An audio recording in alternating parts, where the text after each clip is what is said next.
দেখো আমরা নদীতে নৌকোতে উঠেছি, নদীতে রয়েছি। এই পায়ে কাদা লেগেছে বলে পাটা ধুয়ে নিলাম নদীর জলে।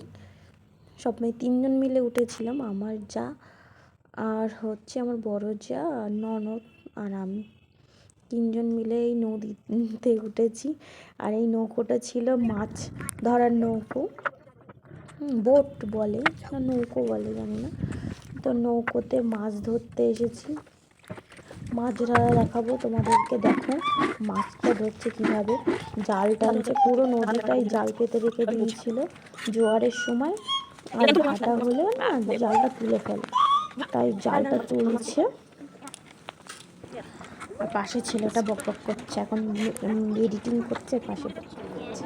দেখো জ্যান্ত মাছ তুলেছে নৌকো থেকে, ওই নৌকোর মধ্যে তুলেছে মাছটা, জালের মধ্যে রয়েছে, ঝাড়িতে ডালবে।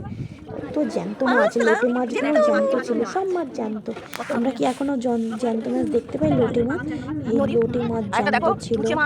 তারপরে এক ধরনের মাছ সাপের মতন দেখতে, কি মাছ বলো বন্ধুরা এটা? কুচে মাছ বলে অনেক সময়, আমি শুনেছি, জানি না কি মাছ। তো এই মাছ ধরেছে আর সব জ্যান্ত, ছটফট ছটফট করছে। আমরা এই নদীতে মানে একটু ফটোশ্যুট করছিলাম। তারপরে